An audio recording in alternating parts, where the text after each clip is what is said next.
El 6 de agosto de 1945, una ciudad entera desapareció en cuestión de segundos. Miles de vidas quedaron reducidas a silencio y cenizas bajo una sola explosión. Pero lo que pocos saben es que Hiroshima no solo marcó el fin de una guerra, sino el inicio de una nueva era.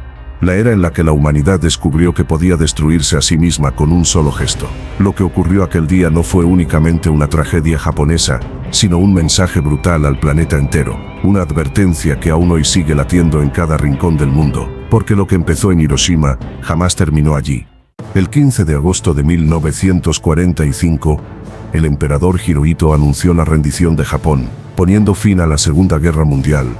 Pero el mundo nunca lo olvidaría. Para cuando ese discurso se transmitió, la guerra en Europa ya había terminado. Adolf Hitler estaba muerto. El Tercer Reich había caído y el continente, exhausto y devastado, comenzaba su lenta reconstrucción. Pero en el vasto Pacífico, la sangre seguía derramándose. La guerra contra Japón era un brutal y agonizante asalto isla por isla, cada palmo de tierra ganado con un precio insoportable.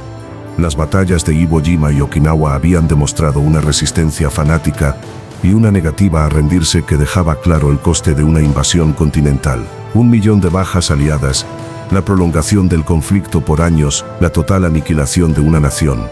Había que poner fin a la guerra. No importaba el coste. Lejos del frente de batalla, en un remoto rincón del océano, la isla de Tinian, una base militar estadounidense, vibraba con una energía inusual. Aquí en silencio, se preparaba un arma que cambiaría la historia de la humanidad para siempre. Nadie hablaba, solo había un incesante murmullo de motores, ir y venir de soldados de semblante tenso y el secreto que pesaba sobre todos. Era un proyecto envuelto en un velo de confidencialidad impenetrable. Se le conocía como el Proyecto Manhattan. En el centro de este teatro de operaciones, una aeronave se erigía imponente, un bombardero B-299, Superfortress. Su tripulación, un grupo de jóvenes soldados, también mantenía un estricto silencio, aunque sus miradas se cruzaban con una mezcla de curiosidad, ansiedad y orgullo. La mayoría de ellos no sabían qué transportaban, solo que era un arma única de poder inimaginable, capaz de terminar con la guerra. El coronel Paul Tibbets, un aviador experimentado y de modales tranquilos, estaba al mando. Había bautizado al B-299 con el nombre de su madre, Enola Gay. Él era el único que comprendía la verdadera magnitud de su misión. Él era el hombre que estaba a punto de cambiar el mundo.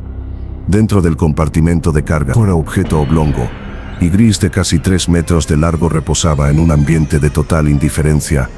Lo apodaban Little Boy, y se trataba de la primera bomba atómica de uranio. Un artefacto sin rostro, sin nombre y sin el menor atisbo de la devastación que iba a causar. El tiempo se agotaba. Era el 5 de agosto de 1945.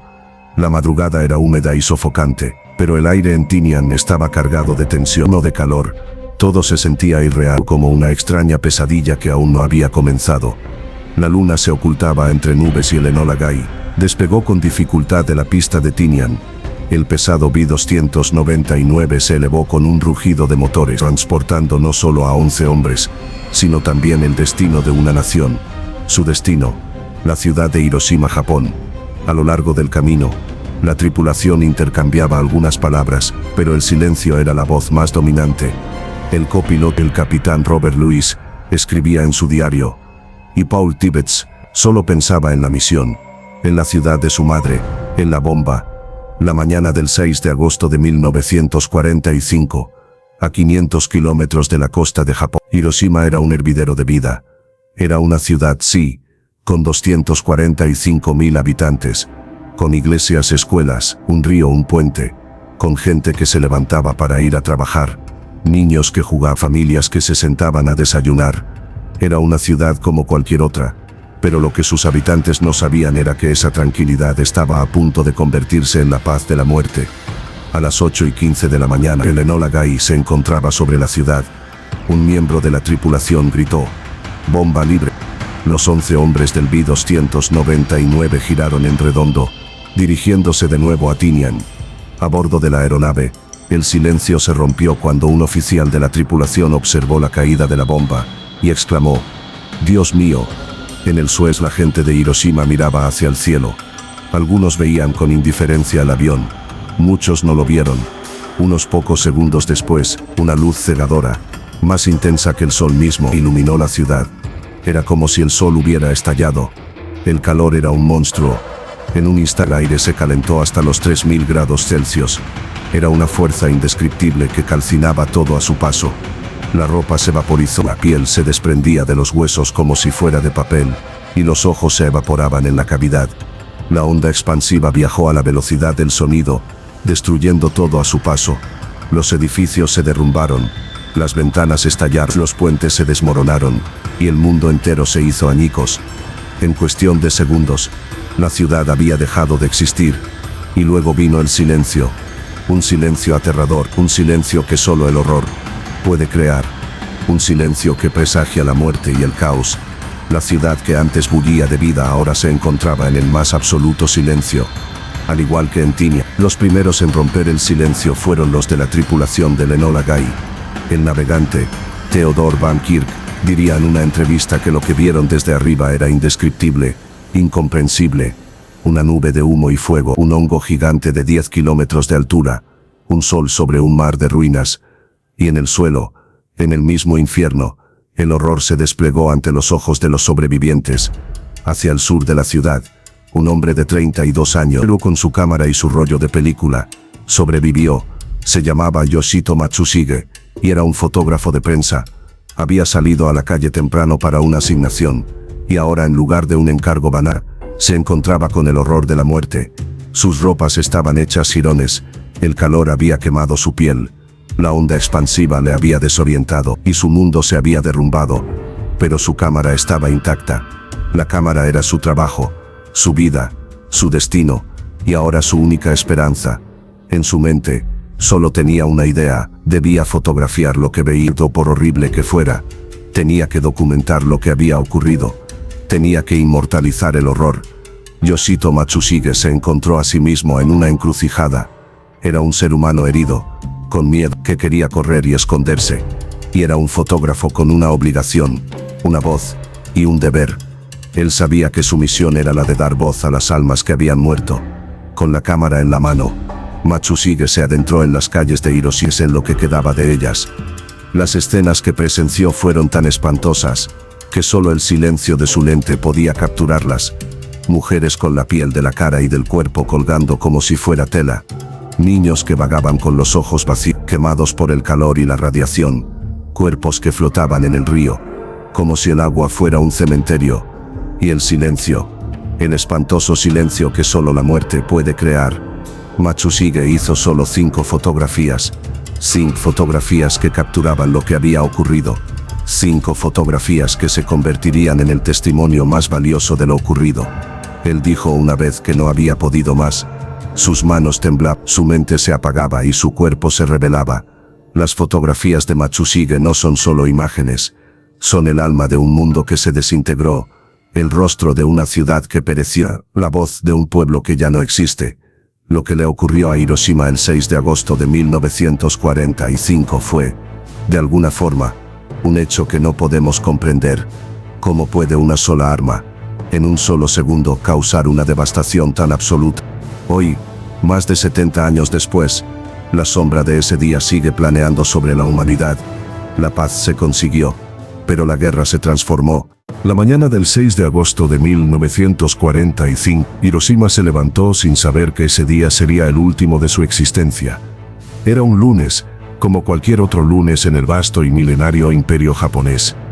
Las 8:15 de la mañana en punto, el sol ya brillaba alto sobre el río Motoyasu, dibujando reflejos de luz sobre los más de 80 puentes que unían los barrios de la ciudad. Un leve susurro de actividad matutina comenzaba a recorrer las calles. El sonido de la vida, el canto de los pájaros, la lejana campana de un templo, las risas de los niños. Era una sinfonía de paz. En el bullicio de la estación de tren, miles de pasajeros se agolpaban en andenes, rumbo a sus trabajos en las fábricas o en las oficinas.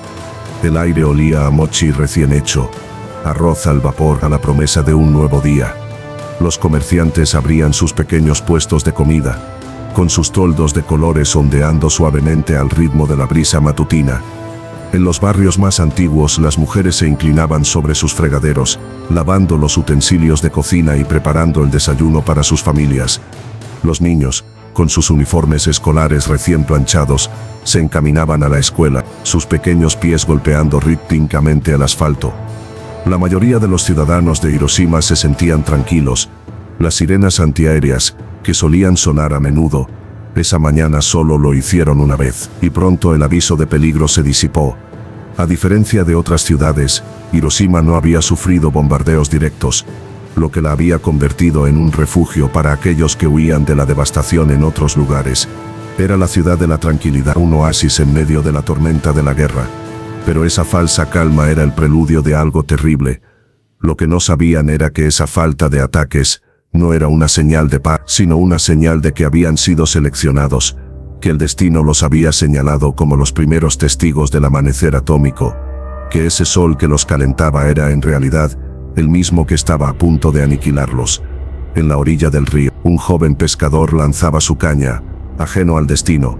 Una madre con su bebé a cuestas iba de camino a la tienda, con la sonrisa que solo una madre puede tener. Dos jóvenes amantes, tomados de la mano, caminaban a la orilla del río. Una anciana, sentada en el pórtico de su casa, bebía una taza de té, mientras miraba el cielo azul, buscando una señal de esperanza en el infinito. Lo que ella no sabía era que la respuesta a su plegaria no vendría de arriba, sino que caería sobre ellos. A las 8:15 de la mañana, el Enola Gay arrojó a Little Boy sobre la ciudad. La bomba que había sido bautizada como el pequeño niño, el hijo de la ciencia y la locura, se precipitaba sin piedad, y en su caída arrastró con ella el pasado, el presente y el futuro de una nación. La vida en Hiroshima, con todos sus colores y sus matices, estaba a punto de terminar, y un nuevo tipo de muerte estaba a punto de nacer. La ciudad del pasado, esa ciudad de casas de madera, de templos ancestrales, de puentes de colores y de la vida, se convertiría en un cementerio de cenizas. Lo que ocurrió en los siguientes segundos no se puede narrar, no se puede explicar, solo se puede sentir, y no hay palabras para describir el terror que se sintió, ni la devastación que se desató. Un resplandor cegador, más brillante que 10 soles, inundó el horizonte. En cuestión de segundos, Ruth se tragó a la ciudad y a todos sus habitantes. El cielo se oscureció, y el aire se llenó de un olor nauseabundo a carne quemada, a pelo chamuscado y a metal fundido. Para seguir profundizando en esta y otras historias que te dejarán sin aliento, no olvides suscribirte a nuestro canal. Nos ayudas a seguir explorando los eventos que cambiaron el mundo y a entender las fuerzas que nos dieron forma. Tu apoyo es clave para nosotros. La onda expansiva de la bomba se extendió como un monstruo invisible, arrasando con todo a su paso. Casas, edificios, puentes, todo se desmoronaba como si fuera un castillo de naipes. Un viento asesino, más rápido que el sonido, voló sobre la ciudad, llevándose consigo la vida y la esperanza.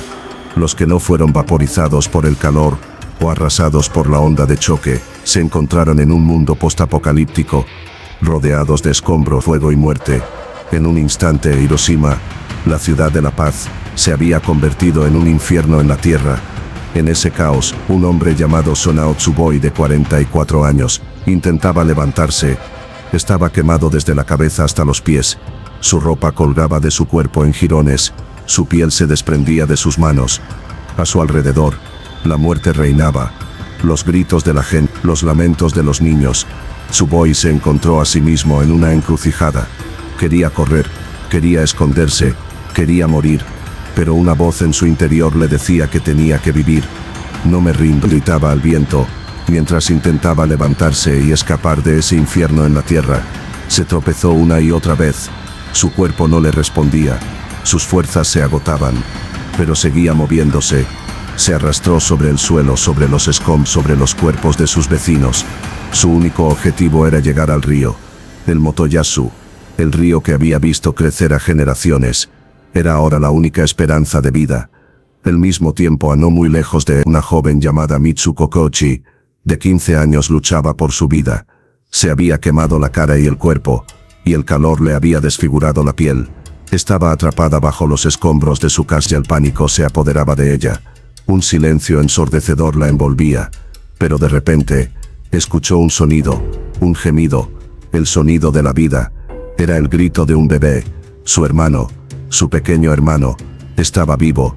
Sin pensar, Mitsuko se liberó de las ruinas y se arrastró en busca de su hermano. No le importaban sus heridas, no le importaba el dolor, solo le importaba su hermano. Lo encontró bajo una mesa, con el cuerpo cubierto de polvo. Estaba llorando. Mitsuko lo tomó en sus brazos, lo abrazó fuerte contra su pecho y se prometió a sí misma que lo protegería, que viviría por él. Las historias de Sunao Tsuboi y Mitsuko Kochi son solo dos de las muchas que se perdieron en el infierno de Hiroshima. Historias de lucha y superación, de valentía, pero también de dolor, de pérdida, de horror. Lo que ocurrió en ese día no fue un evento más en la guerra, fue un evento que marcó un antes y un después en la historia de la humanidad. Y no podemos comprenderlo si no nos ponemos en el lugar de los que lo vivieron. Si te levantaras mañana, en un día normal, y el sol, en lugar de calentarse, quemara hasta convertirte en cenizas, ¿cómo reaccionarías? Si el mundo, de repente se convirtiera en un infierno de fuego y escombros, ¿qué harías? ¿Correrías? ¿Lucharías? ¿Morirías? ¿Cómo te defenderías de algo que no puedes ver, que no puedes sentir, que no puedes comprender? Eso fue lo que vivieron los ciudadanos de Hiroshima. Un terror invisible, un horror incomprensible, el miedo a la muerte, a la aniquilación. Es un miedo que se ha quedado en la memoria de la humanidad y que nos obliga a preguntarnos, ¿estamos realmente a salvo de algo que no podemos ver? ¿Estamos preparados para vivir en un mundo donde la muerte es solo una cuestión de segundo? Las sombras de los sobrevivientes, las cicatrices que dejaron las bombas, los recuerdos de los que se fueron, son un testimonio de lo que ocurrió en Hiroshima, y son un recordatorio de que la paz es un trabajo que requiere dedicación, lucha y valentía. La paz se consiguió, sí, pero la guerra se transformó, y ahora, más que nunca debemos luchar por la paz, para que las sombras de los que murieron no hayan sido en vano. La historia de Hiroshima es lección para la humanidad, una lección de que el poder de la destrucción es algo que nunca debemos tomar a la ligera, una lección de que la vida, por más dura que sea, es algo que debemos valorar y proteger, porque en un instante, todo lo que conocemos, todo lo que somos, puede desaparecer. El aire de Hiroshima ya no olía a arroz, ni a incienso ni a la brisa del río. Ahora, el aire olía a un infierno de carne quemada, a pelo chamuscado y a metal fundido. La sinfonía de la vida que sonaba esa mañana había sido reemplazada por el silencio de la muerte, un silencio que solo era roto por los gemidos de los heridos y el crujir de las cenizas bajo los pies de los sobrevivientes. El mundo se había vuelto un lienzo gris, cubierto de polvo y escombros, donde las sombras de las personas eran lo único que quedaba de la vida. Era un paisaje postapocalíptico, un paisaje en el que un hombre, sin saberlos, se convertiría en el testigo más importante de la historia. Aquel hombre era Yoshito Matsushige, un fotógrafo de prensa de 32 años. La explosión lo había sorprendido en medio de su asignación matutina, a solo 1800 metros del epicentro. Su ropa se había hecho jirones, su piel estaba quemada y sus ojos, aún aturdidos por el brillo cegador, apenas podían distinguir el horror que se desplegaba ante él. Pero su cámara, su fiel y única compañera, seguía intacta. Colgaba de su cuello como un símbolo de su profesión, pero también como una carga moral que lo hacía dudar. ¿Cómo se podía fotografiar el dolor? ¿Cómo se podía capturar el horror en una imagen? ¿Cómo se podía dar voz a aquellos que ya no la tenían? Matsushige se encontraba en una encrucijada. Su corazón le gritaba que corriera, que se escondiera, que se salvara. Su mente le pedía que cerrara los ojos, que se cubriera los oídos y que se olvidara de lo que había visto. Pero su deber, la voz de su conciencia, le decía que tenía que quedarse, que tenía que documentar, tenía que ser la voz de los que se fueron. Con la cámara temblándole en la mano, Matsushige se adentró en las calles de Hiroshima, en lo que quedaba de ellas, y emprendió una misión que cambiaría su vida para siempre. La escena en el puente Miyuki era indescriptible. A solo 900 metros del epicentro, el puente, que una vez fue una arteria de vida, se había convertido en un cementerio improvisado. Cientos de personas se arrastraban, se acurrucaban en las orillas del río, se aferraban a la vida como si fuera lo único que les quedaba. Sus cuerpos estaban cubiertos de heridas, sus ropas eran harapos, sus ojos vacíos reflejaban el horror que habían vivido. El agua del río Motoyasu, que antes había sido la fuente de vida de la ciudad, se había teñido de rojo, el color de la muerte. En medio de ese caos, Matsushige levantó su cámara y tomó su primera fotografía. Era una imagen de un hombre, sentado en el suelo, con su rostro cubierto de ceniza. La mano de un niño se aferraba a su pantalón, como si fuera la única forma de no perderse en la nada. La imagen no era solo un retrato, era un testimonio de la valentía, de la lucha por la vida. El rostro del hombre no mostraba miedo, sino una mezcla de resignación y de fuerza. Era el rostro de un sobreviviente, y Matsushige lo capturó para siempre. Su segunda fotografía, tomada momentos después, mostraba a una fila de personas, con la cabeza gacha caminando en silencio hacia el hospital. No había lágrimas en sus rostros, no había gritos en sus bocas, solo había silencio. Era un silencio ensordecedor, un silencio que lo decía todo sin decir nada. Cada imagen que Matsushige tomó en ese infierno se convirtió en un grito de guerra, una voz para los que ya no podían hablar. La tercera fotografía, capturada en el mismo lugar, mostraba a un grupo de mujeres sentadas en el suelo, sus espaldas contra la pared de un edificio que milagrosamente seguía en pie. Sus cuerpos estaban cubiertos de hollín, sus miradas perdidas en el vacío. La imagen no solo documentaba el dolor físico, sino también el dolor del alma, el vacío que había dejado la muerte. La cuarta, una toma de un grupo de soldados y enfermeras que ayudaban a un herido. Era un recordatorio de que en el infierno también puede haber esperanza. Y la quinta, la última que pudo tomar, mostraba a un grupo de personas, con la cara quemada, flotando en las aguas del río Motoyasu. Una imagen que nos recuerda que la muerte puede ser un escape del dolor, una forma de encontrar la paz. La gente que aparece en esas fotografías no son solo caras, son historias, son los padres que no llegaron a casa, los niños que no volvieron a la escuela, los amantes que nunca se volvieron a ver. Es la historia de Mitsuko Kochi, la joven que, con su cara quemada y su cuerpo desfigurado, se prometió a sí misma que viviría para su hermano. Es la historia de Tsunao Tsuboi, el hombre con su cuerpo en jirones y sus manos desprendidas, se arrastró sobre el suelo para llegar al río. Es la historia de todos aquellos que se fueron, y de los que se quedaron para contarlo. Y ahora, nos enfrentamos a una pregunta difícil. ¿Es correcto documentar el dolor? ¿Es una forma de explotar el sufrimiento humano, o es una forma de honrar la memoria de los que murieron? La respuesta, sin dudas, es que el acto de documentar el dolor es una forma de preservar la verdad. Es una forma de asegurar que el mundo nunca olvide lo que pasó en Hiroshima, para que no vuelva a ocurrir. Las fotografías de Yoshito Matsushige no son solo imágenes, son testimonio, son una advertencia, son un grito de guerra, son un recordatorio de que la paz es algo que se debe proteger, son un faro de luz en la oscuridad que nos guía hacia la esperanza.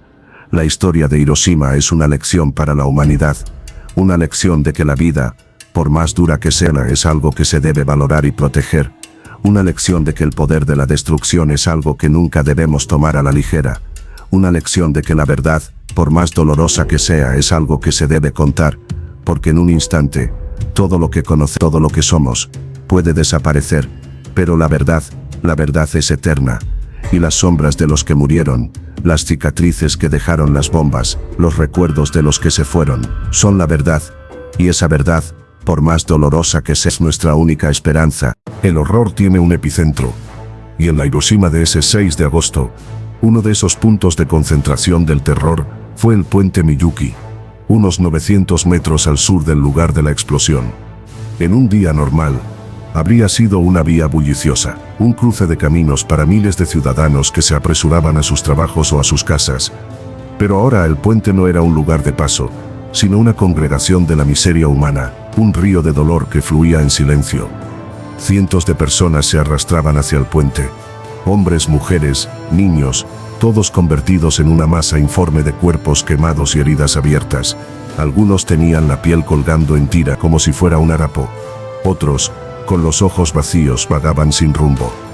La sed era un tormento insoportable, pero el agua del río, teñida de sangre y ceniza, era un veneno. A pesar de ello, se arrastraban hacia ella, intentando apagar un fuego que consumía sus entrañas. El sonido de la multitud no era de gritos, sino de un gemido colectivo, un lamento que se elevaba en el aire contaminado. En medio de ese caos, Los primeros socorristas, en su mayoría soldados que habían estado en las afueras de la ciudad, intentaban hacer lo imposible. No tenían medicinas, no tenían vendas, no tenían nada. Su único recurso era un aceite de motor que habían encontrado en un camión abandonado. Con las manos temblorosas, aplicaban el aceite en las quemaduras, intentando aliviar un dolor que no se podía aliviar. Era un acto de fe, un tanto desesperado de hacer algo, de no quedarse de brazos cruzados ante la aniquilación. Los heridos se amontonaban, y la desesperación se apoderaba de todos. Los que tenían una herida menor eran atendidos, los que estaban más graves eran dejados de lado. No había tiempo para la compasión, solo para la supervivencia. La mayoría de las víctimas en el epicentro eran jóvenes, eran estudiantes, chicos y chicas que habían sido movilizados para limpiar escombros, para despejar los pasillos de las calles y para construir barricadas antiaéreas. A las 8:15 de la mañana, estaban trabajando con sus uniformes escolares, sus manos llenas de polvo y sus mentes llenas de la promesa de un futuro que nunca llegaría. La explosión los sorprendió sin piedad, vaporizó a los que estaban más cerca del epicentro y dejó a los que estaban más lejos con heridas horribles. Sus cuerpos, calcinados por el calor, se convirtieron en sombras en las paredes de los edificios. Una sombra es lo único que queda de un estudiante que murió en el cumplimiento de su deber. La verdad es que no es una sombra, es la memoria de una vida que se fue. En el puente Miyuki el terror se personificaba en las madres que intentaban salvar a sus hijos. Mujeres con sus ropas hechas jirones, sus cuerpos cubiertos de quemaduras, sus caras manchadas de sangre y ceniza, se aferraban a sus hijos con todas sus fuerzas. Algunos niños, aún vivos, lloraban por sus madres. Otros, ya muertos, flotaban en las aguas del río, en el silencio de la nada. Las madres, en un acto de desesperación, se arrojaban al río, intentando apagar el fuego que consumía sus cuerpos. No les importaba la radiación, no les importaba la muerte, solo querían escapar del dolor. En ese infierno no había tiempo para la compasión. Los heridos que podían caminar eran dejados de lado, los que estaban más graves, abandonados. Los soldados y enfermeras que intentaban ayudar solo podían atender a los que tenían más probabilidades de sobrevivir. Era un dilema moral que se desplegaba en tiempo real, y nos obliga a preguntarnos, ¿cómo afrontar el dilema de salvar a los más fuertes mientras los débiles son dejados atrás? Si te encontraras en un infierno de fuego y a escombros, ¿qué harías? ¿Salvarías a los que tienen más probabilidades de sobrevivir, o a los que están más cerca de ti? ¿Dejarías morir a un desconocido para salvar a tu familia? Es una pregunta difícil, una pregunta sin respuesta, pero es una pregunta que nos obliga a reflexionar sobre la naturaleza humana y el valor de la vida, y nos obliga a recordar que la vida es un privilegio que se debe ejercer.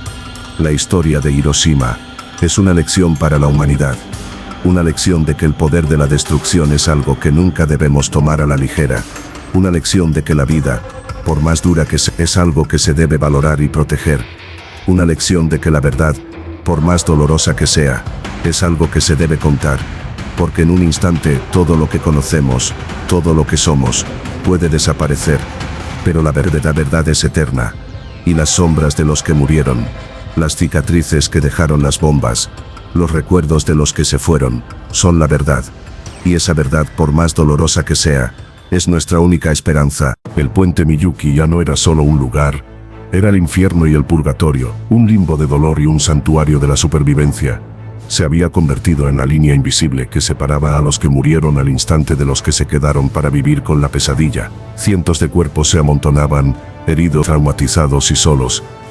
La multitud, que antes de la bomba se movía en una sinfonía de rutina, ahora era una masa informe de dolor. Había una profunda soledad en esa congregación. Cada persona, en su propio infierno personal, luchaba contra un enemigo invisible, el dolor. La piel colgaba en tiras, los ojos se habían convertido en lagos de sangre, y el silencio era el único idioma que se hablaba. El sonido de la vida se había silenciado, el sonido de la esperanza se había esfumado. Solo el gemido de los heridos y el crujir de las cenizas bajo los pies de los sobrevivientes llenaban el aire. No había gritos de pánico, no había un clamor por ayuda, no había un lamento colectivo, solo un silencio profundo, un silencio que lo decía todo sin decir nada. Era el silencio de la incertidumbre, el silencio de la derrota, el silencio que se eleva cuando el horror no tiene palabras, Era el silencio de la soledad, porque la gente no se hablaba. Los que estaban allí eran extraños, desconocidos unidos por el mismo destino. Compartían el mismo dolor, pero en la oscuridad, en el abismo de su alma, cada uno estaba solo. En la orilla del río, un hombre de 70 años, con su ropa hecha jirones y su cara cubierta de hollín, se sentaba en la orilla del río. No lloraba, no se quejaba, no se movía, solo miraba el agua, las aguas turbias y manchadas de la muerte. En sus manos, aferraba un retrato de su hija. La había enviado a la escuela esa mañana con la promesa de que volvería a casa al anochecer. Lo que él no sabía era que su hija ya no era parte de este mundo. La había buscado por horas, había vagado por las calles de la ciudad, había gritado su nombre, pero nadie le respondía. El silencio era la única respuesta. La búsqueda de los desaparecidos se convirtió en una tarea inhumana. Familias enteras, con sus cuerpos quemados y sus mentes traumatizadas, vagaban por las calles de la ciudad esperando encontrar un milagro. Pero en Hiroshima, los milagros ya no existían. La única esperanza que quedaba era la de encontrar un cuerpo, un rostro, una sombra, que les diera una señal, un alivio a su dolor. Se reunían en los hospitales, en los centros de ayuda, en los puentes, con la esperanza de que alguien les dijera que sus hijos, sus padres, sus hermanos, estaban vivos. Pero la mayoría de las veces, solo encontraban el silencio, se aferraban a las fotografías, a los retratos de sus seres queridos como si fueran lo único que quedaba de ellos. Mostraban las fotografías a los sobrevivientes, preguntaban, buscaban una señal, un gesto, una señal de esperanza, pero solo encontraban miradas vacías, miradas que reflejaban un horror indescriptible. Mientras el caos se apoderaba de la ciudad, un grupo de médicos y científicos, con sus mentes disciplinadas y sus corazones endurecidos por la guerra, se aventuraban a Hiroshima. Su misión no era la de ayudar, sino la de documentar. Tenían que estudiar los efectos de la bomba en el cuerpo humano. Tenían que comprender cómo una sola arma podía causar una devastación tan absoluta. Lo que encontraron no tenía precedentes. Los cuerpos de las víctimas no estaban cubiertos de quemaduras, sino que también sufrían de una enfermedad extraña y desconocida. La enfermedad de la radiación. Era una enfermedad que se manifestaba en los días y semanas después de la explosión. El cabello se caía, la piel se desprendía en tiras, el estómago se ulceraba. Era un tormento silencioso, una muerte lenta y agonizante. Los médicos no entendían lo que pasaba.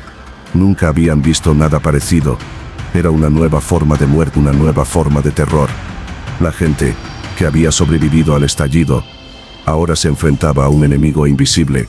La radiación, el miedo a la muerte, a la aniquilación, se extendió por toda la ciudad.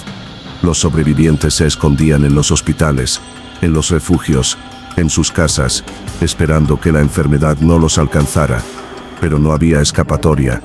La radiación se había metido en sus huesos, en su sangre, en su alma.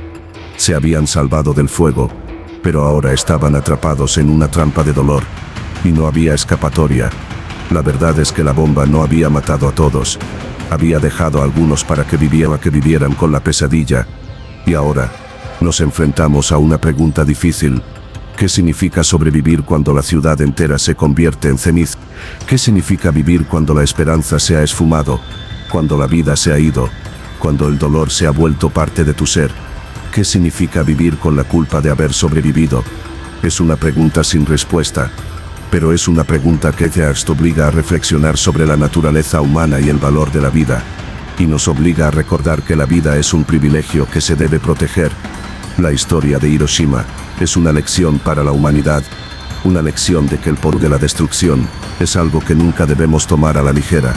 Una lección de que la vida, por más dura que sea, es algo que se debe valorar y proteger. Una lección de que la verdad, por más dolorosa que sea, es algo que se debe contar. Porque en un instante todo lo que conocemos, todo lo que somos, puede desaparecer, pero la verdad es eterna, y las sombras de los que murieron, las cicatrices que dejaron las bombas, los recuerdos de los que se fueron, son la verdad, y esa verdad, por más dolorosa que sea, es nuestra única esperanza. El 6 de agosto el mundo vio la furia del fuego, y el poder de la destrucción en su forma más pura. El infierno había llegado a la tierra. Pero cuando la última ceniza cayó y el humo se disipó, la verdadera pesadilla apenas comenzaba. Lo que los médicos y científicos vieron en los días que siguieron superaba cualquier cosa que la mente humana pudiera haber concebido. Era una nueva forma de enfermedad, una plaga invisible que se extendía en el aire, en el agua y en la tierra, consumiendo los cuerpos de los que habían sobrevivido a la explosión.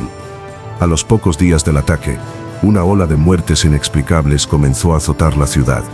Los que habían escapado de las llamas y los escombros ahora se enfrentaban a una muerte lenta y agonizante. El cabello se les caía en mechones, la piel se les desprendía en tiras. Sus encías sangraban y las heridas que tenían no sanaban. Sus cuerpos estaban cubiertos de hemorragia, sus estómagos ulcerados y sus órganos internos fallaban. El dolor era insoportable, pero el tormento más grande era la incertidumbre. Nadie sabía qué estaba pasando. Los médicos japoneses, desesperados, intentaban encontrar una cura, un antídoto, una explicación, pero no había nada. La enfermedad no respondía a los tratamientos, no tenía una causa aparente y era una nueva forma de muerte. Era la enfermedad de la radiación. En el hospital de la Cruz Roja, en lo que quedaba de la ciudad, los médicos se enfrentaban a una batalla perdida. El doctor Shuntaro Ida, uno de los pocos médicos que sobrevivió a la explosión, describió a la gente como fantasmas que se disolvían en la niebla. Los que habían sido heridos por la radiación se veían pálidos, sin vida, con los ojos hundidos y el cabello que se les caía en las manos. El doctor Ida y su equipo trabajaban sin descanso, con las manos temblorosas y el corazón lleno de desesperación. Intentaban encontrar una cura, pero se dieron cuenta de que no había nada que pudieran hacer. Solo podían observar cómo la radiación mataba a los pacientes lentamente y sin piedad. A medida que las semanas se convertían en meses, los efectos de la radiación se hicieron más evidentes. Las mujeres embarazadas que habían sobrevivido a la explosión daban a luz a bebés prematuros y deformes. Los niños nacidos sanos sufrían de problemas de crecimiento, de discapacidad mental, enfermedades que no tenían explicación. La radiación había envenenado la sangre, los huesos y el alma de los sobrevivientes, y había infectado el futuro de la nación. Los sobrevivientes, conocidos como Hibakusha, se convirtieron en parias. Eran estigmatizados, rechazados, temidos. La gente creía que la enfermedad era contagiosa. Los Hibakusha no podían encontrar trabajo, no podían casarse, no podían tener una vida normal. Eran los fantasmas de una ciudad que ya no existía, y su sufrimiento se convirtió en un secreto que se guardó por décadas. Y ahora, la verdad es que el gobierno estadounidense, bajo la ocupación de Japón, impuso una censura estricta sobre toda la información relacionada con la bomba atómica. Los médicos japoneses que intentaron documentar los efectos de la radiación fueron silenciados, sus fotografías confiscadas, sus estudios prohibidos. Se les obligó a firmar documentos que decían que no podían hablar de lo que habían visto. La censura fue tan total que el mundo no supo lo que pasó en Hiroshima en los años que siguieron a la explosión. El gobierno estadounidense quería mostrar que la bomba era un arma de guerra, no un arma de destrucción masiva. Quería que la gente creyera que la bomba había terminado con la guerra, no que había matado a miles de personas. La censura fue una traición a la verdad, una mentira que se guardó por décadas. Sin embargo, a pesar de la censura, los médicos japoneses no se rindieron. Sabían que la verdad era más importante que cualquier cosa. En secreto, documentaron las historias de los sobrevivientes, tomaron fotografías, recogieron muestras de sangre y de tejido. Se arriesgaron a ser encarcelados, a ser asesinados, a perder sus vidas, para que el mundo supiera lo que había pasado en Hiroshima. Fue un acto de valentía, un acto de amor por la verdad. Y gracias a su trabajo, hoy sabemos lo que pasó. Hoy podemos honrar la memoria de los que murieron, y hoy podemos decir que la verdad, por más dolorosa que sea, es algo que se debe contar. La historia de los Hibakusha es la historia de la resiliencia humana. Vivieron con el dolor, con la enfermedad, con el estigma y con el silencio por décadas. Pero no se rindieron. En 1975, el Dr. Ida, junto a otros Hibakusha, viajó a Ginebra, Suiza, para dar testimonio ante una conferencia internacional sobre los efectos de las armas nucleares. Por primera vez, el mundo supo lo que había pasado en Hiroshima. Las historias de los Hibakusha, sus cicatrices, sus enfermedades, su dolor. Su voz rompió el silencio. Su voz se convirtió en un faro de luz en la oscuridad, un faro que nos guía hacia la esperanza. Y ahora, nos enfrentamos a una pregunta difícil. ¿Qué podemos aprender de la resiliencia de quienes callaron durante décadas y hoy hablan? ¿Qué podemos aprender de su valentía, de su lucha, de su amor por la verdad? ¿Qué podemos aprender de su deseo de que el mundo no olvide lo que pasó en Hiroshima? La historia de Hiroshima es una lección para la humanidad, una lección de que el poder de la destrucción es algo que nunca debemos tomar a la ligera, una lección de que la vida, por más dura que sea, es algo que se debe valorar y proteger, una lección de que la verdad, por más dolorosa que sea, es algo que se debe contar, porque en un instante, todo lo que conocemos, todo lo que somos, puede desaparecer, pero la verdad es eterna, y las sombras de los que murieron, las cicatrices que dejaron las bombas, los recuerdos de los que se fueron, son la verdad, y esa verdad, por más dolorosa que sea, es nuestra única esperanza. Lo que queda después de la destrucción total no es el silencio, es un eco. El eco de los que se fueron, el eco de las lágrimas que se evaporaron, y el eco de una verdad que el mundo intentó silenciar. Hiroshima no fue solo un evento histórico, fue un punto de inflexión, una herida en el alma de la humanidad, que no ha sanado, y que quizá nunca lo hará, pero también es una historia de resiliencia, de perdón y de la capacidad del espíritu humano para encontrar un amanecer, incluso en la oscuridad más profunda. Porque la verdad es que la historia de Hiroshima no terminó el 6 de agosto de 1945. No, ese día, esa pesadilla solo fue el principio de una lección que la humanidad aún no ha terminado de aprender. Y ahora, más de 70 años después, los rostros que se quemaron en el fuego de la bomba son los rostros de los guardianes de la memoria. Los Hibakusha, ancianos que llevan en su piel, en sus huesos y en su alma, la prueba irrefutable de lo que ocurrió. Ellos fueron estigmatizados y rechazados por décadas. Ahora son los embajadores de la paz. Viajan por el mundo, no para buscar venganza, no para culpar, sino para dar testimonio, para mostrar sus manos, sus cicatrices y sus miradas, y decir: esto es lo que ocurrió, y no debe volver a ocurrir. Un Hibakusha se pone de pie en un auditorio. Su voz tiembla con la edad, pero su mensaje es tan fuerte como el día que lo sintió por primera vez. La bomba no mató solo a los que estaban allí. Mató a nuestros hijos, a nuestros padres, a nuestros hermanos. Nos robó la vida, la salud y la esperanza. Y ahora la única forma de honrar a los que se fueron es vivir por ellos. Es ser la voz de los que ya no pueden hablar. Es contar nuestra historia, para que el mundo sepa que el camino de la guerra es el camino de la muerte, y que el camino de la paz es el camino de la vida. El legado de Hiroshima se encuentra en las palabras de los Hibakusha, pero también, y de forma silenciosa, se encuentra en las imágenes de Yoshito Matsushige. Sus fotografías no son solo registros históricos, son un testamento universal, el testigo silencioso de un horror indescriptible. En esas imágenes, no solo vemos a los heridos y a los muertos, vemos la fragilidad de la vida, la locura de la guerra y la verdad de la destrucción. Son un espejo que nos obliga a mirarnos, a confrontar nuestra propia humanidad y a preguntarnos: ¿somos capaces de crear algo tan terrible? Y si es así, ¿somos capaces de prevenirlo? Esas fotografías son un juramento de no repetición, un grito silencioso que resuena en el alma de todo el que las ve. En la actualidad, cada 6 de agosto, Hiroshima no se viste de luto, se viste de esperanza. En el parque conmemorativo de la paz, miles de personas se reúnen en silencio, con sus cabezas gachas y sus manos unidas. El ritual se repite año tras año como una oración, como una promesa. Una campana de bronce, la campana de la paz de Hiroshima, cuelga en el centro del parque. La gente la toca, y el sonido, un sonido profundo y solemne, se extiende por toda la ciudad, por todo el mundo. No es el sonido de la muerte, es el sonido de la vida, es el sonido de una promesa, el juramento de no repetición. Es la voz de los que se fueron, que nos recuerda que su muerte no debe ser en vano. La historia de Hiroshima no es una historia de derrota, es una historia de victoria. La victoria de la vida sobre la muerte, la victoria de la esperanza sobre la desesperación, la victoria de la memoria sobre el olvido.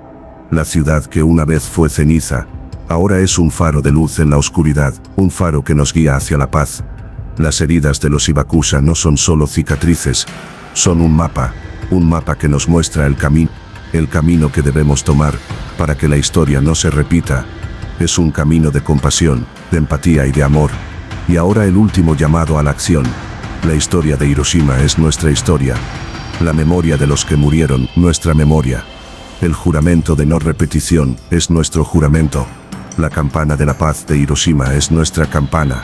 Por eso la próxima vez que veas una fotografía de Hiroshima, no la veas como una imagen de dolor. Véala como una advertencia, como un grito de guerra, como un recordatorio de que la paz es un trabajo que requiere dedicación, lucha y valentía. Y la próxima vez que escuches la historia de un Hibakusha, no la escuches como un cuento de terror. Escúchala como una lección de vida, como un mapa que te guía hacia la esperanza, como un recordatorio de que el amor es la única arma que vale la pena tener. La historia de Hiroshima es la historia de la humanidad. Y ahora es nuestra responsabilidad. No olvidemos, compartamos, actuemos.